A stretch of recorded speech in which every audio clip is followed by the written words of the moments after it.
भारत और पाकिस्तान के बीच जब से युद्ध की स्थिति पनपी है, हालात जो है वो असामान्य हुआ है। लगातार पूरे देश में जो भीतरी घुसपैठियां हैं उनको लेकर सर्चिंग अभियान चलाया जा रहा है। आखिर कौन घुसपैठिया है, कौन कहां से आया है, बकायदा सबका जो Aadhaar card, PAN card, ration card सब कुछ चेक किया जा रहा है। इसी बीच दुर्ग निशाने पर है, चूंकि वहां पे भिलाई स्टील प्लांट भी है। इस वजह से बकायदा केंद्र सरकार का यह आदेश है राज्य सरकार को कि दुर्ग पर गहरी नजर रखी जाए। और अमूमन दुर्ग के कुछ ऐसे इलाके हैं जहां पे ऐसे लोग हैं जिनके पास उनका अपना आधार नहीं है, पहचान नहीं है, कहा जाए कि वो भारत के नागरिक नहीं है।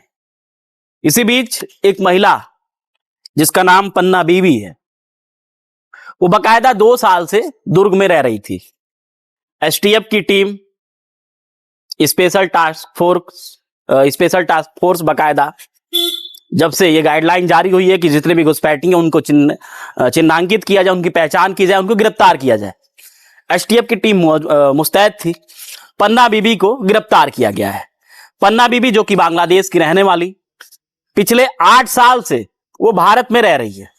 सबसे पहले वो बांग्लादेश के माध्यम से पश्चिम बंगाल में प्रवेश करती है, वहां वो कुछ महीने रहती है, जिसके बाद वो देश की राजधानी दिल्ली पहुंच जाती है। दिल्ली में बकायदा 3 साल रहती है। उसके बाद फिर किसी अन्य स्टेट में जाती है और फिर 2 साल से वो छत्तीसगढ़ के दुर्ग में आकर बकायदा नौकरी कर रही है।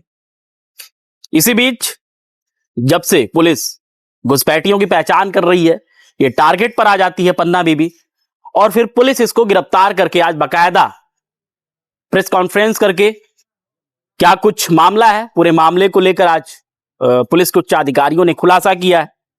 और ध्यान देने वाली बात, पन्ना बीबी जो कि जब भारत में प्रवेश करती है, अपना नाम अकोली घोष, और सबसे हैरानी की बात, उसके पास से जो आधार कार्ड मिला है वो भी अकोली घोष के नाम से। सोचिए, ये महज एक घुसपैठिए की पहचान हुई है, और न जाने कितने ऐसे घुसपैठिए हैं जो कि भारत के नागरिक नहीं है, उसके बाद भी भारत के अंदर रह रहे हैं, अन्य अन्य तमाम राज्यों में रह रहे हैं, और फिर यहीं का धन अपने घर बेचकर जो आतंकवाद की पनाह है उसकी जड़ों को और अधिक मजबूत कर रहे हैं।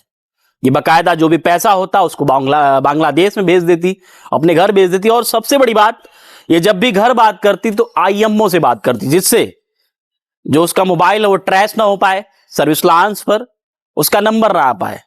फिलहाल पुलिस इसको गिरफ्तार कर लिया। अब आगे की क्या कार्रवाई होती है वो शासन प्रशासन तय करेगा। लेकिन सुनिए क्या कुछ कहते हैं अधिकारी और किस तरीके से इसकी होती है गिरफ्तारी। थाना सुपेला अंतर्गत जानकारी प्राप्त हुई थी कि एक महिला है जो अवैध अप्रवासी है और अपनी आइडेंटिटी छिपा कर रह रही है। उस सूचना पर से एसटीएफ एक्टिवेट हुई और उन्होंने तथ्यों की तस्दीक की और उसके आधार पर एक महिला को गिरफ्तार किया। जो महिला मूलतः बांग्लादेश की रहने वाली है। पहले कुछ समय वो पश्चिम बंगाल में रही है, फिर दिल्ली में रही है। अब विगत 1-1.5 साल से यहाँ सुपेला क्षेत्र में निवासरत थी। उसके ऊपर बीएनएस की धाराओं में और साथ ही जो वीज़ा एक्ट है और पासपोर्ट अधिनियम, उनके तहत कार्रवाई की। सूचना प्राप्त हुई थी और तस्दीक करने पे वो सूचना सही निकली और लिहाजा एसटीएफ द्वारा कार्रवाई की गई। बांग्लादेश में वो एक ईमो ऐप है, उसके जरिए वो बातचीत करती थी। ईमो ऐप की एक विशेषता है कि उसमें नंबर डिस्प्ले नहीं होते, नाम से ही आता है, और उस ऐप के जरिए वो लगातार उनसे संपर्क में भी रहती थी। और बीच में वो अपने पैसे एक उनके परिचित है कलकत्ता में, उनके मार्फत वो बांग्लादेश भी भेज। अभी तक जो जानकारी मिली है, ये रायपुर में घर में काम करती थी और उस चीज़ की तस्दीक की जानी शेष। इसको कमजोरी के बजाय पुलिस की सतर्कता करना ज़्यादा उचित रहेगा।